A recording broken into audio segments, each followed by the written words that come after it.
Buenos días. Y como siempre, un gozo y un privilegio de poder compartir la palabra del Señor con vosotros. Y quería comenzar, antes de leer el texto, quería hacer una pregunta. ¿Quién de los que estáis aquí, hombres y mujeres, quiénes sois valientes? ¿Quiénes sois valientes? Ah, mira que hay valientes, ¿eh? Mira qué bien. Hay valientes. Bueno, pues mirad bien, por si pasa algo, para saber para dónde tenéis que tirar, ¿eh? El que está aquí arriba, la verdad que le cuesta mucho trabajo de ser valiente, pero bueno es saber que hay hermanos y hay hermanas que son valientes. Lo único que pasa, el único problema que nos encontramos es que muchas veces incluso ponemos el listón de la valentía tan bajo que incluso podemos pensar de que ser valiente es hacer el esfuerzo de venir como un día como hoy, lloviendo y demás. Mira qué valiente soy, que me da igual que esté lloviendo, ¿eh? Y voy a la reunión. Mira qué acto de valentía tan grande. No es ese, creo yo, la valentía de la que la palabra del Señor nos está hablando.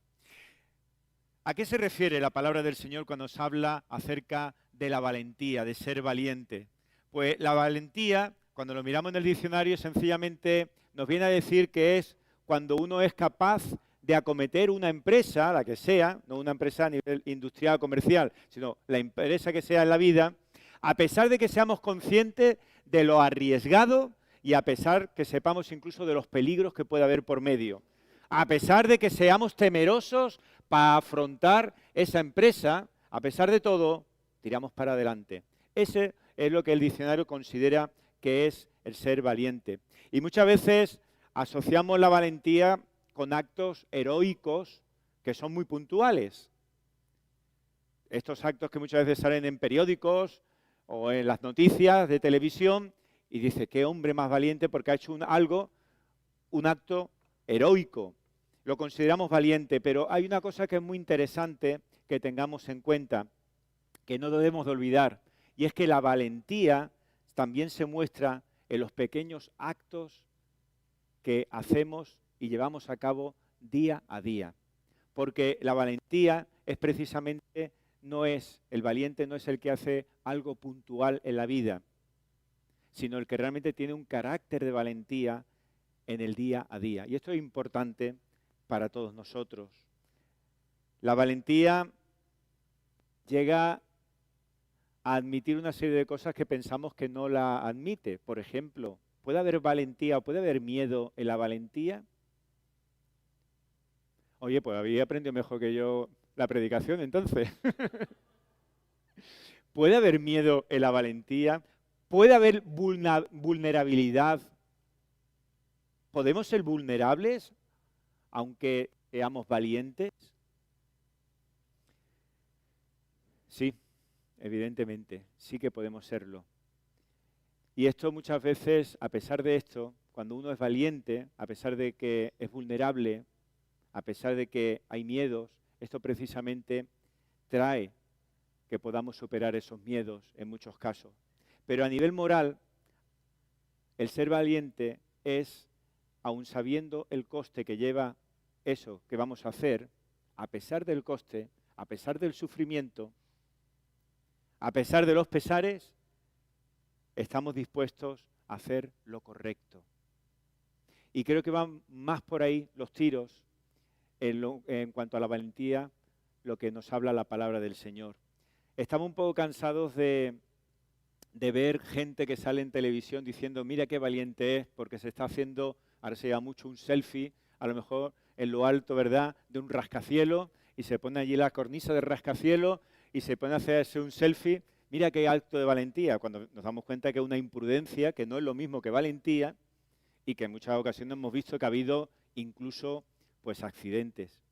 Y eso está en contraste con la valentía que precisamente la palabra del Señor nos indica. El jueves pasado, los que tuvimos la oportunidad de estar en la reunión, Juanmi, que fue quien estuvo trayendo y estuvo llevando la reunión, nos compartió a última hora, no sé si os acordáis, temas que estaban ocurriendo, por ejemplo, en África, creo que fuera en Congo concretamente, donde habían sido decapitados, estoy hablando de más de 70 creyentes, por llevar la palabra del Señor, y fueron decapitados. ¿Pensáis vosotros que los que no fueron decapitados, en su gran mayoría, no van a volver a hablar del Señor o no van a volver a dar testimonio del Señor? Yo tendría mis dudas, pero cuando estamos participando con plataformas evangelísticas como las de Puertas Abiertas y leemos el testimonio de muchos de ellos, nos damos cuenta que no, que son luego los primeros que continúan dando testimonio a pesar del coste de sus propias vidas. Y creo que es eso lo que está hablándonos la palabra del Señor. También ha habido otro hermano que no sé si fue esta mañana, fue ayer, también subió acerca del testimonio de otro hermano también, creo que era de Somalia, pues también dando testimonio y no penséis que allí el hablar del Señor y abrir sus vidas y testificar es algo fácil, es un camino de rosas. No, esos son precisamente, creo, que los valientes de los cuales nos está hablando la palabra del Señor. Y no sé si os acordáis, pero ya desde la última predicación, que no hace muchas semanas tuve la oportunidad, estuvimos hablando acerca del poder, y hoy quería hablar también en el mismo sentido, pero hablando acerca de la valentía, porque arrancamos hace 2 o 3 semanas la predicación, que tuve la oportunidad de compartir con vosotros, diciendo que nosotros, una realidad, que nosotros no somos los que estamos edificando el reino de Dios. Es Él el que está edificando su reino. Y entonces nosotros, ¿qué es lo que estamos haciendo? Nosotros estamos orando por el privilegio de estar involucrados en esa obra. Y eso es maravilloso. Orar por poder estar siendo involucrados en esa obra maravillosa de parte de Dios. Así que si en algún momento, hermano o hermana, has sufrido la pérdida de todas las cosas por ganar a Cristo, si en algún momento has dejado a un lado incluso lo que es tu propio ego, entonces quizás estás libre para recibir uno de estos 3 tesoros que en su día os dije la semana pasada. Uno de ellos era el perdón. Hoy vamos a ver el segundo de estos tesoros, que es la valentía. Eso es de lo que en este momento quiero compartir con vosotros. La valentía. ¿Qué significa ser valiente? ¿Qué es lo que habla la palabra acerca de la valentía? El estar envueltos precisamente, el ser envueltos precisamente en Dios. Él nos da valentía. Cuando abría la reunión, Nehemías ha estado precisamente también hablando muy bien acerca de esto. La valentía. El Espíritu Santo está con nosotros. Él es el que nos va a dar esa valentía sencillamente para caminar adecuadamente en los caminos del Señor, no para hacer tampoco cosas extraordinarias o especiales, que luego lo son, pero en nuestro caminar sencillamente diario en el Señor necesitamos tener valentía. Mirar lo que el Señor Jesús dice en su Evangelio, en el Evangelio de Marcos, mira lo que dice de su propia palabra. Todo el que quiera salvar su vida la perderá, y todo el que pierda su vida por causa de mí y del Evangelio, la salvará. Ahí ya os podéis estar imaginando de que el andar, el caminar en el Señor, el testificar la palabra del Señor, el ser reflejo del amor de Dios, el ser heraldo, el publicar lo que el Señor ha puesto en nuestras vidas y ha hecho de una manera muy especial en la vida de cada uno de nosotros. Incluso para eso, en el mundo en el cual nos encontramos, hay que ser valiente. Y el Señor así nos lo está diciendo. Hay un autor que escribió una frase acerca de la valentía que a mí me gustó muchísimo, porque viene a dejar bastante claro de que cristiano a medias no podemos ser. O somos creyentes o no somos creyentes. O hemos aceptado a Cristo en nuestro corazón o no está en nuestro corazón. Pero ser cristiano a medias, como que no. Este hermano dice, no te metas o no toques el cristianismo a menos que estés dispuesto a buscar primeramente el reino de los cielos. Porque pasa una cosa, dice el hermano, estoy totalmente convencido de que nuestra vida sería miserable si el reino de los cielos lo dejamos en un segundo lugar. ¿Está el reino de los cielos en primer lugar en vuestras vidas? ¿O nos preocupa más otras cosas? Pues tener cuidado, porque yo también comparto lo que dice el hermano. Podríamos estar viviendo una vida miserable si el reino de Dios, como cristianos, no lo ponemos en primer lugar. Hay que ser valientes, y el Evangelio está claro que difícilmente puede avanzar. El Evangelio difícilmente puede avanzar si no hay por medio antes un pago. Y hay que ser valientes sencillamente para ser conscientes en nuestra vida de que tenemos que hacer ese pago, de vivir en la realidad de estar en ese pago. Quizás el valiente, cuando es consciente de que vamos a sufrir en nuestro caminar diario, que no es un camino de rosa en nuestra vida, pues quizás cuando es consciente de esto, termina siendo esto hasta cierto punto liberador. Ya no vamos a estar muy abrumados por nuestro egoísmo, no vamos a estar muy abrumados por nuestros logros, no vamos a estar precisamente muy abrumados por nuestros propios fracasos, no. Y eso solamente lo va a hacer el Espíritu Santo cuando nos llena precisamente de valentía también en nuestras vidas. Así que en vez de esto, en vez de estar bajo nuestro ego, en vez de estar bajo nuestros fracasos, nuestras incompetencias, en vez de esto seremos libres, dice la palabra, para correr la carrera. Pero correr no mirando como cuando uno va a salir en las carreras de velocidad que calzan, ¿verdad? Y está mirando hacia abajo, sino, o como mucho otro, mirando solamente hacia el final de la meta, sino que nos dice la palabra mirando hacia arriba, corriendo la carrera, pero buscando siempre el rostro de Dios, buscando siempre al Señor. Si hay algo que puede crear valentía en nosotros, no es otra cosa que la grandeza de Dios. Así que el que anhele, a mí me gustaría, ¿no?, ser mucho más valiente o ser valiente, pero me doy cuenta que ni por el físico, ni por el intelecto, ni por la experiencia, me sirve eso solamente para ser valiente. La valentía de la que habla la palabra de Dios solamente la puedo recibir cuando contemplo su grandeza. Y Pablo dice la manera en la que piensa el cristiano maduro. Y dice, olvidando ciertamente lo que queda atrás y extendiéndome a lo que está delante. Esa es la manera en la que realmente el cristiano maduro piensa.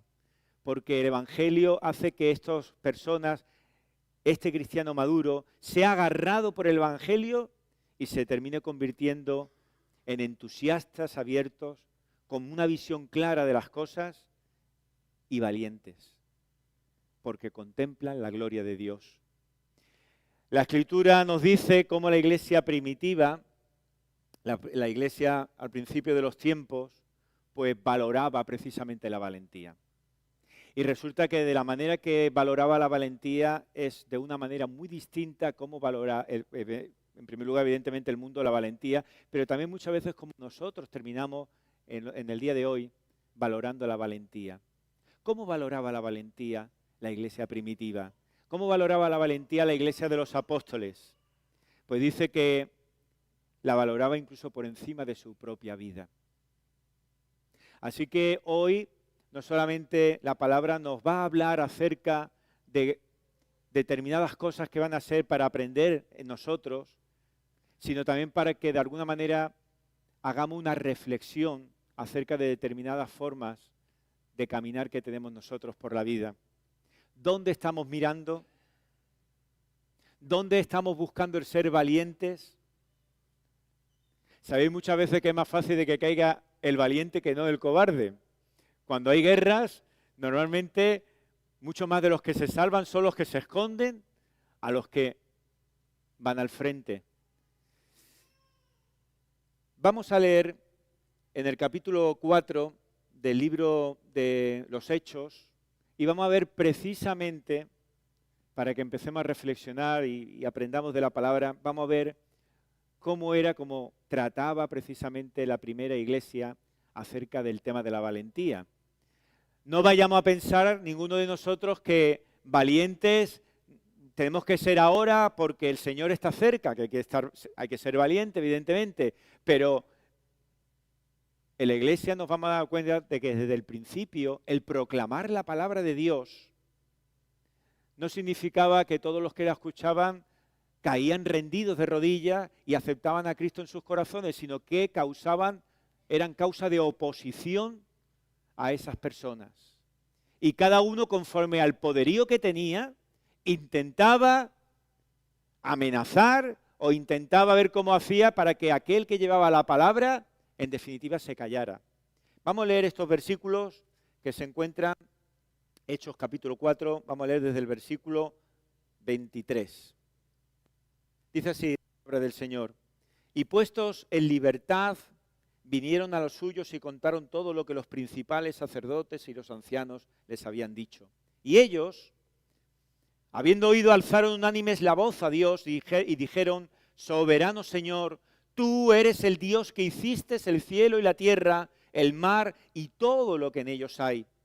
Que por boca de David tu siervo dijiste: ¿por qué se amotinan las gentes y los pueblos piensan cosas vanas?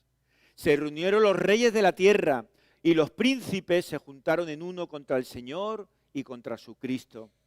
Porque verdaderamente se unieron en esta ciudad contra tu santo Hijo Jesús, a quien ungiste Herodes y Poncio Pilato con los gentiles y el pueblo de Israel, para hacer cuanto tu mano y tu consejo habían antes determinado que sucediera. Y ahora, Señor, mira sus amenazas y concede a tus siervos que con todo denuedo hablen tu palabra, mientras extiendes tu mano para que se hagan sanidades y señales y prodigios mediante el nombre de tu santo Hijo Jesús.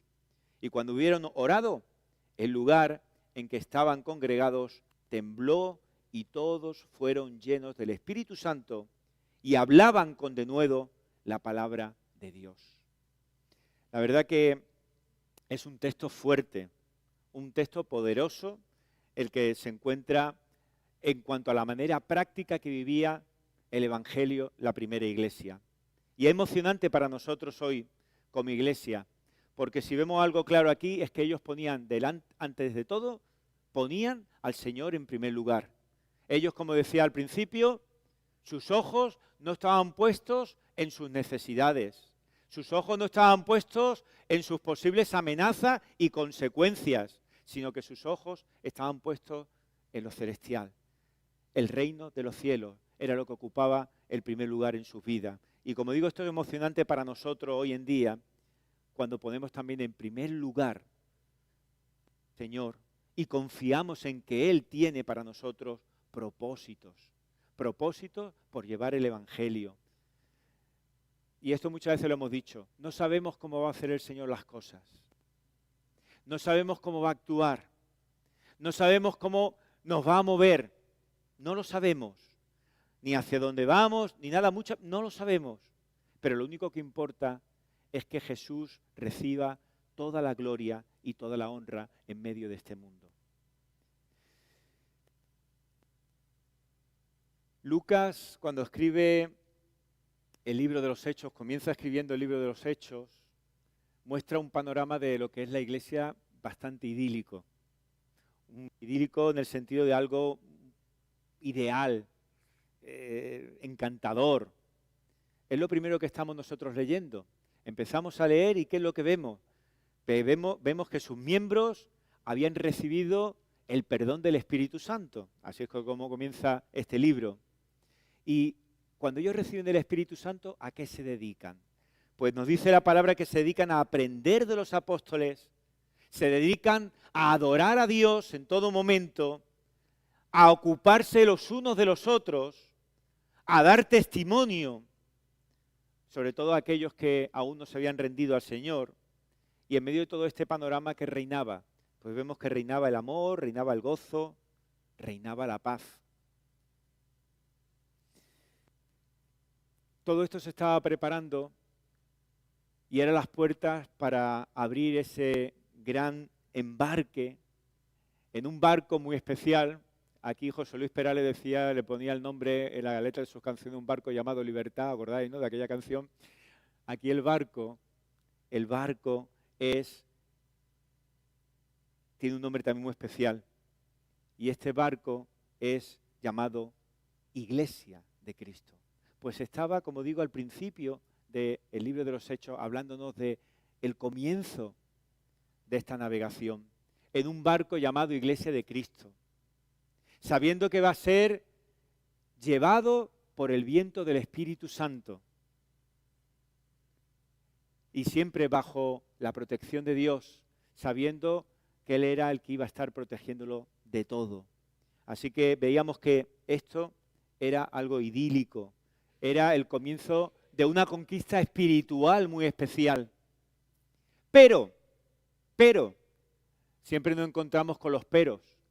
Dentro de todo este maravilla, dentro de este barco precioso, dentro de tener controlado todo lo que va a ser la fuerza que te va a llevar a navegar para cumplir los propósitos de Dios, viene el pero. ¿Cuál es el pero?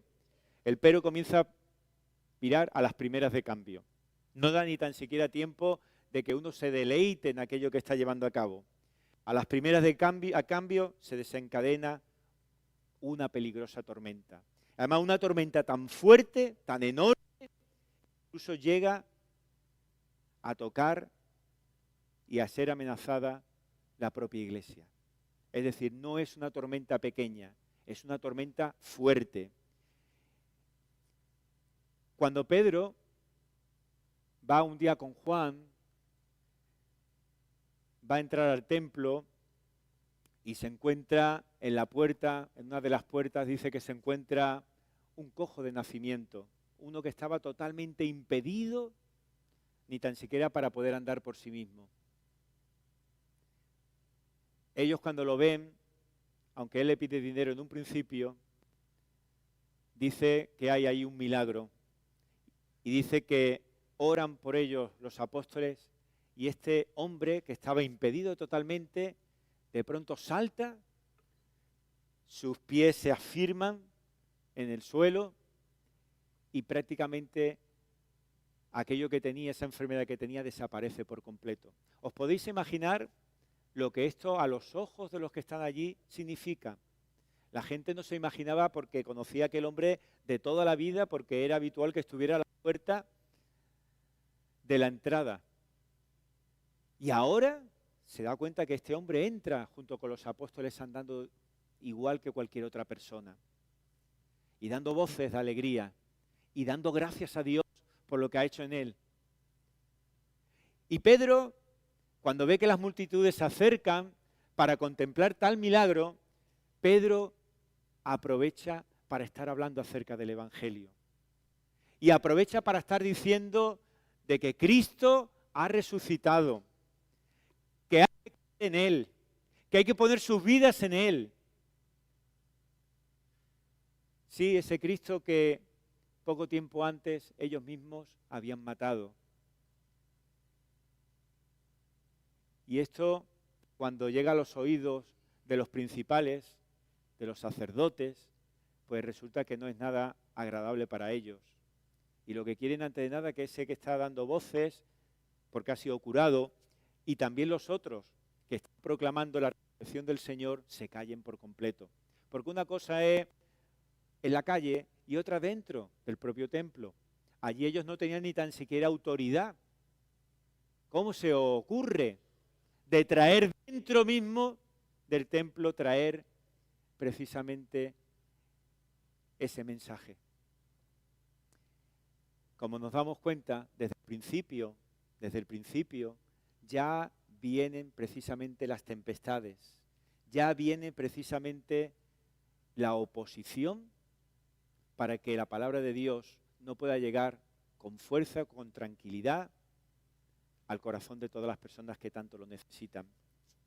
Y si hay una cosa, luego más tarde que nos encontramos en el mensaje de Pedro, es precisamente un mensaje que a pesar de que la gente está viendo el milagro, a pesar de estar viendo lo bien que Pedro y Juan están hablando, Pedro manda un mensaje cristocéntrico. No, lo importante no es lo que estáis viendo del milagro. Lo importante no somos ni tan siquiera nosotros los apóstoles. Es Cristo lo que os queremos anunciar.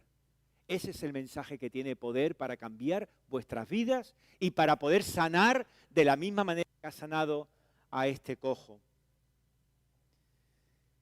Al mismo tiempo que ocurrió todo esto, está también hablando del cumplimiento profético. Esto no ha ocurrido de una manera puntual, sino que esto ha ocurrido y ya estaba escrito y ya había sido dicho por los profetas de que esto ocurriría. Es decir, no hay nada que esté fuera del alcance del poder de Dios. No hay nada que esté fuera del conocimiento de Dios. No hay nada que esté fuera de los planes de Dios.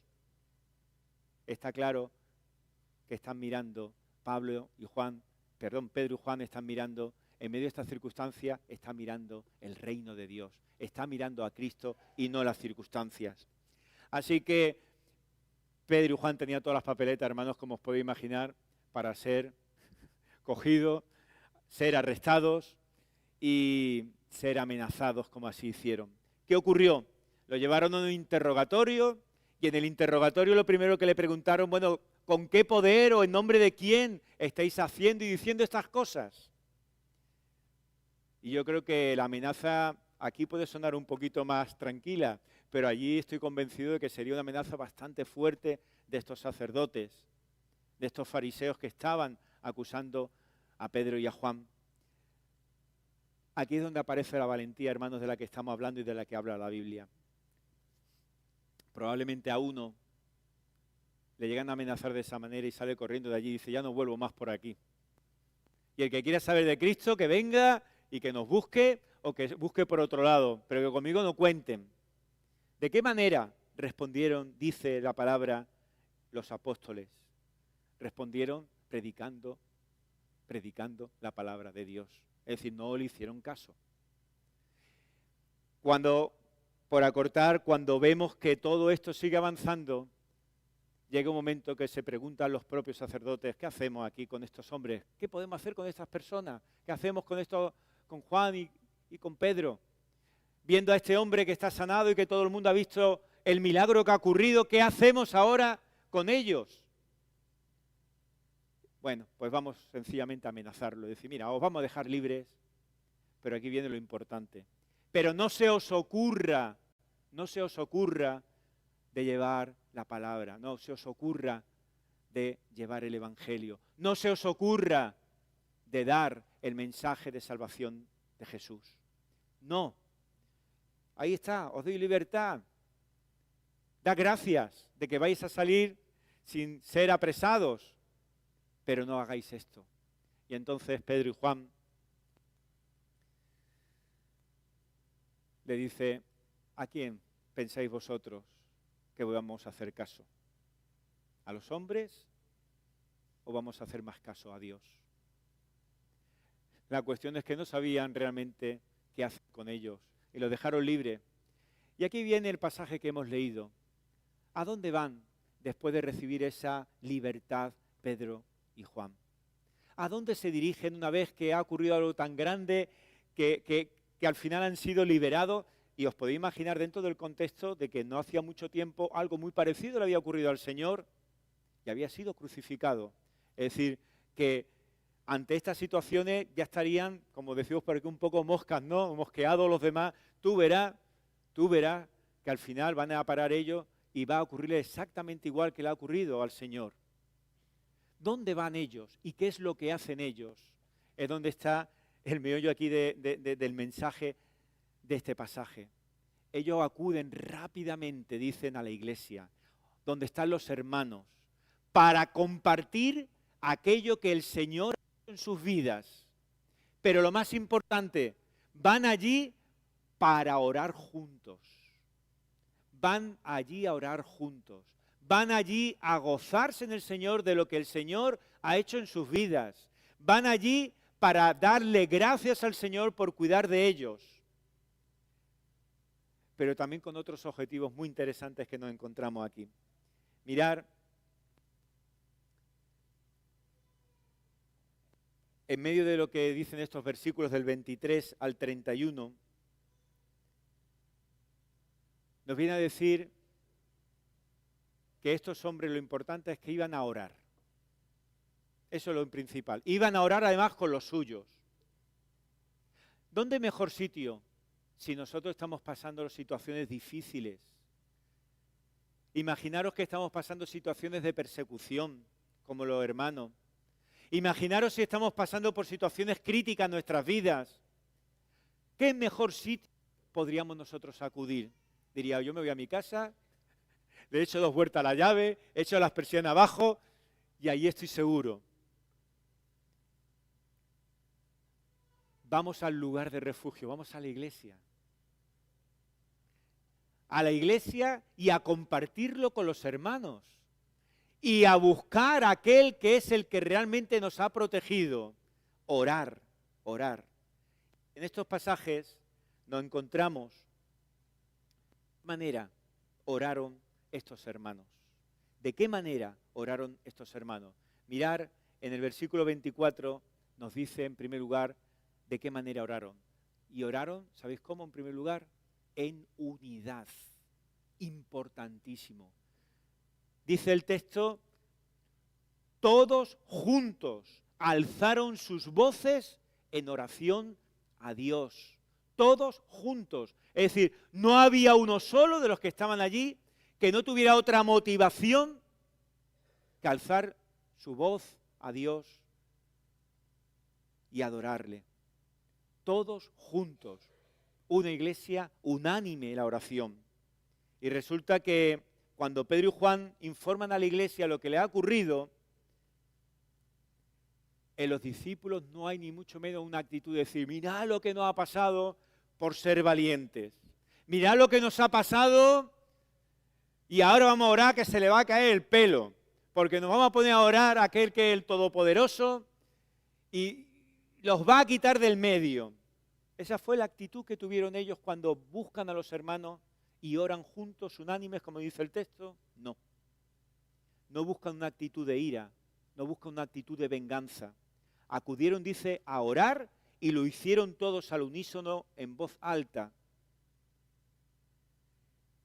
Alzaron unánimes la voz. Ante una situación desesperada, la verdad que se exigía medidas también desesperadas. Y clamaron, y viene aquí una frase que es tremenda, tremenda la frase, porque viene a decir cuál era la actitud real que había en el corazón de todos aquellos que están adorando y orando unánimes al Señor, la manera en que se dirigen. Oh Señor soberano, oh Señor soberano. Yo no sé si lo sabéis, pero esta era la manera en la que se dirigían precisamente los esclavos a sus amos. Oh Señor soberano. Es decir, que era algo que, una frase que la tenían muy en cuenta cuando la estaban escuchando. Porque, oh Señor soberano, venía a ser no solamente una preciosa declaración, no era solamente un reconocimiento de la soberanía de Dios, sino que se dirigen a aquel que posee toda la autoridad y posee todo el poder. Aquí estamos, unánimes como iglesia, orando a ti, oh Señor soberano. Y lo primero que pronuncian, como digo, es esa manera de que soy esclavo tuyo, Señor. Tú eres mi amo. Tú eres el que tienes el poder en mi vida, de toda mi vida. Tú eres el que gobiernas mi entrada y mi salida. Y los hermanos, aunque todavía no tenían un concepto muy amplio de de las cosas eternas de parte de Dios, ellos sí que tenían claro con lo que conocían que lo que querían era honrar a Dios en sus corazones. Gracias, Dios soberano, porque has cuidado de nuestros hermanos. Gracias, Dios soberano, porque eres el que cuidas de tu iglesia. Gracias, Dios soberano, porque somos conscientes de que tú eres el Rey de Reyes, el Señor de Señores, el que controlas toda nuestra vida. No va a haber nada ni nadie que pueda romper precisamente esa unión que tú has hecho con nosotros. Y querían honrarle y ponerlo en el lugar más alto que puede haber en sus vidas, incluso por encima de las amenazas del Sanedrín, que como digo eran bastante fuertes. Ellos tenían conciencia de ser una comunidad dependiente del Señor, y en medio de tanta amenaza, en medio de tanta persecución, estos primeros cristianos se consolaban nada más ni nada menos que reconociendo la soberanía de Dios en sus vidas. Hermano, hermana, ¿reconoces la soberanía de Dios en tu vida? Porque para reconocer la soberanía de Dios en nuestras vidas, lo primero que tenemos que hacer es conocer al Señor. Si no hay conocimiento del Señor, no podemos tenerlo como el soberano de nuestras vidas. Todo sufrimiento, tenemos que ser conscientes, era voluntad de Él. Y muchas veces esto, en situaciones tan críticas como esta, nos puede llamar la atención. Pero todo sufrimiento era voluntad de Él. Él es el creador de todas las cosas.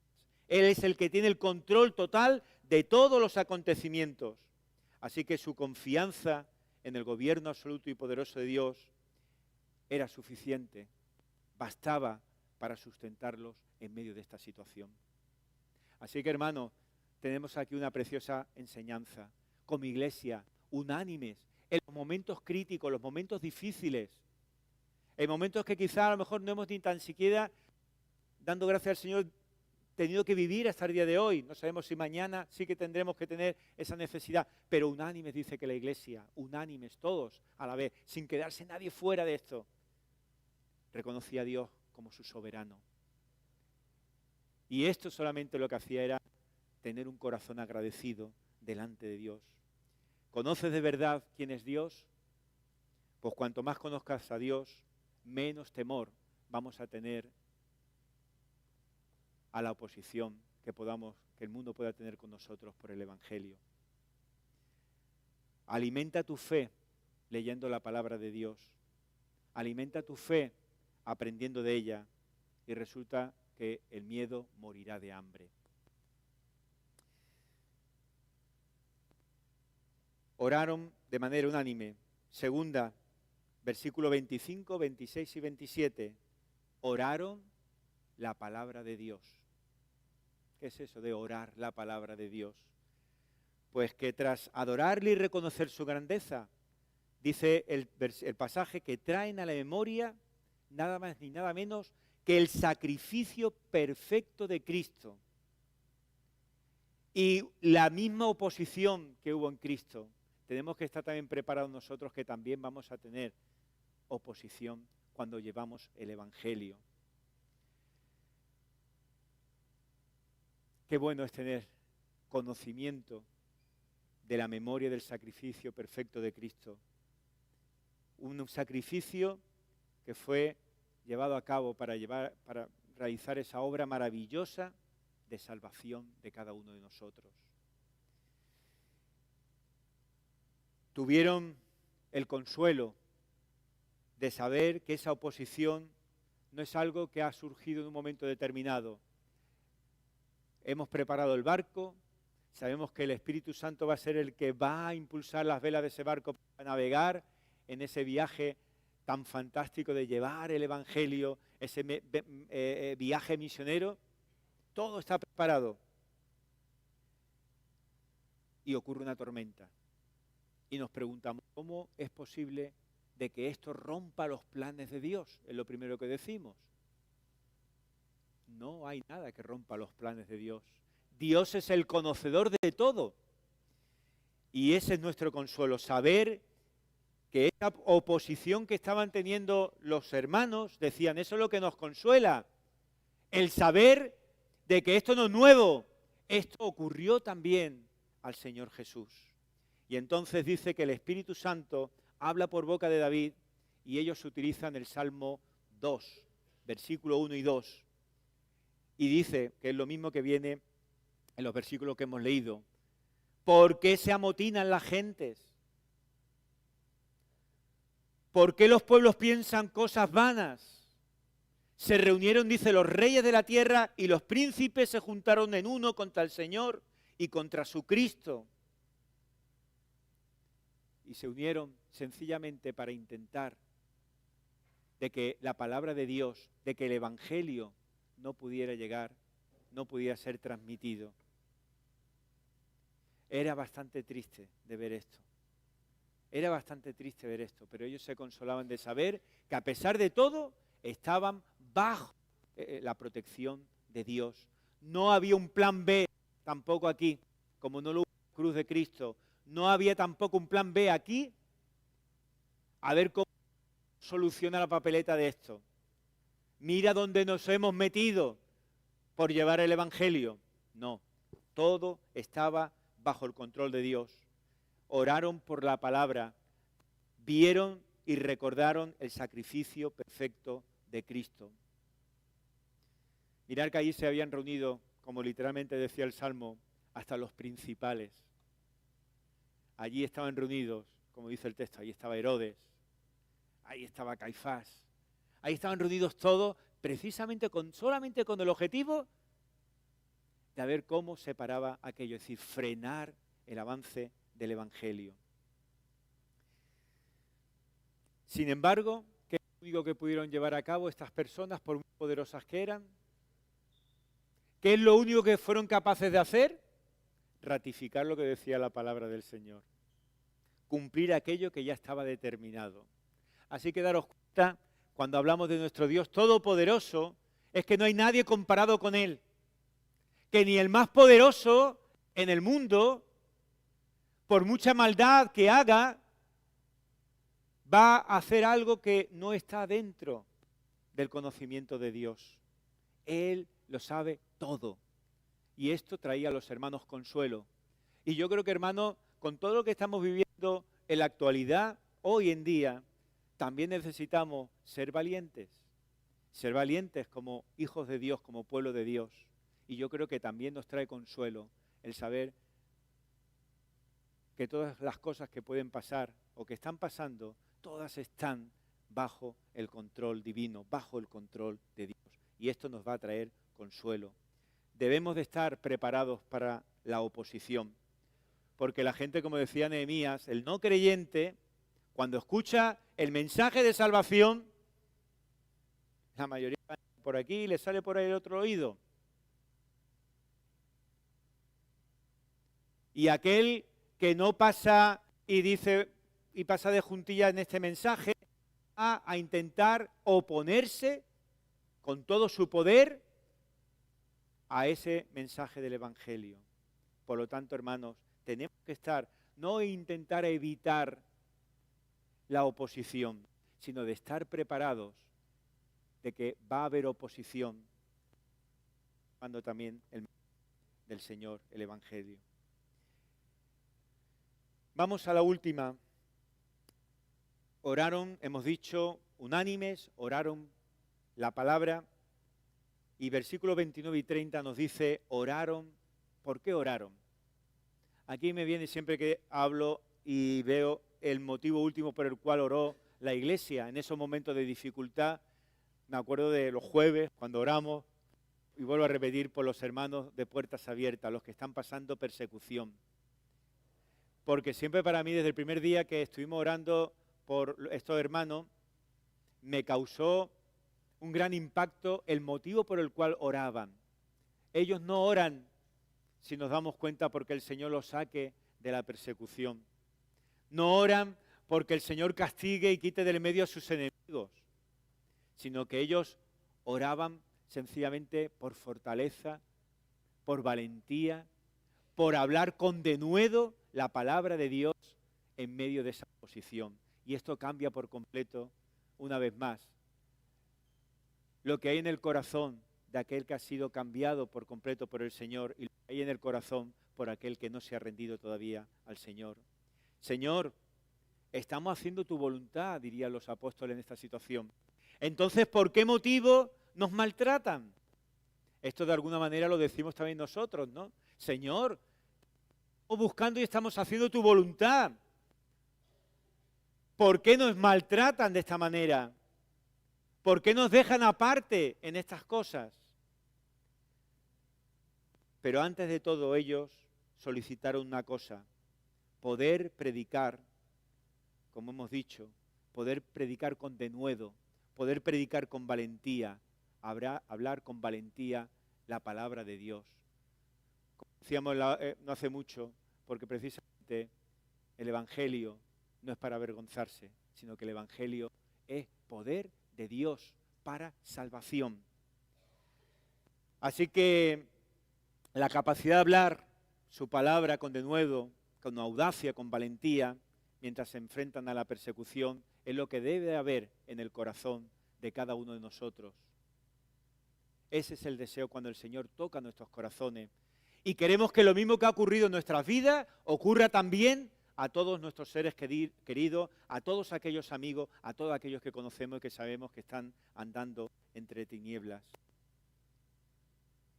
Toda autoridad, dice el Señor, me ha sido dada en el cielo y en la tierra. Así que, hermanos, lo que nos está pidiendo el pasaje, lo que nos está diciendo la palabra del Señor, es que debemos de orar más. Debemos de orar para que su Santo Espíritu nos colme precisamente de este denuedo, nos colme de esta valentía para predicar el nombre del Señor Jesús sin temor y además con audacia, la que solamente podemos recibir de Él. Así que, hermanos, no dejemos nunca de predicar la palabra de Dios, porque si no caemos precisamente en el objetivo del enemigo. No debemos de dejar nunca de predicar el mensaje de salvación, las buenas nuevas de salvación. Así que si tú eres cristiano y has recibido a Jesús como el Señor y Salvador de tu vida, tenemos la obligación de proclamar las bondades de aquel que te llamó de la oscuridad y nos llevó a su luz admirable. Y haciendo un guiño a nuestro coro, nuestro querido coro de la Fraternidad de Pastores, preguntaba, ¿pensáis que hoy es tiempo de predicar? Hoy es tiempo de predicar. Hoy es tiempo de evangelizar. Hoy es tiempo de interceder. Es tiempo de consolar y de proclamar públicamente que el Señor es el Señor de nuestras vidas. La acción de la iglesia primitiva lo que nos estaba enseñando es que no pretendieron enfrentar este tipo de situaciones buscando sus propias fuerzas, buscando su inteligencia, su sabiduría, sino que buscaron el poder que está por encima de todo, el Dios Todopoderoso. Por eso, la oración de una iglesia saludable en medio de los tiempos de dificultad es muy clara. Adoración a Dios, traer en la memoria la oposición que sufrió Cristo y reconocer los propósitos de Dios y reconocer su soberanía. Y ahí terminamos. Pero no se me olvida el último versículo. Cuando la iglesia ora unánime, cuando la iglesia ora la palabra, cuando la iglesia ora por la fortaleza, por la valentía, ¿qué ocurre? Cuando hubieron orado, el lugar en que estaban congregados, dice que tembló y todos fueron llenos del Espíritu Santo y hablaban con denuedo la palabra de Dios. El lugar dice que literalmente tembló. ¿Qué significa eso? Significa que el poder de Dios fue manifiesto en ese lugar. El poder de Dios fue manifiesto en ese lugar. Así que, hermanos, si el lugar tembló manifestando el poder de Dios, si todos fueron, como dice ese último versículo, llenos del Espíritu Santo y fueron capacitados para su labor, si terminaron hablando, como dice, con denuedo, con valentía, con audacia, la palabra, si recibieron el valor y la fuerza para testificar, nos preguntamos, ¿y por qué no nosotros también? Vamos a buscar al Señor, vamos a tener nuestros ojos puestos en el reino de los cielos, vamos a orar unánimes, vamos a orar su palabra, vamos a consolarnos en la soberanía de Dios. Y estoy seguro de que el Señor también traerá bendición para nuestras vidas. Así que hoy es tiempo también, como decíamos, de llevar la palabra. Hoy es tiempo de que la valentía que el Señor haya puesto en nuestros corazones la podamos expresar. Nos vamos a despedir, bueno, luego nos despedirá Nehemías, pero vamos a ponernos de pie y tener un cántico en esta mañana.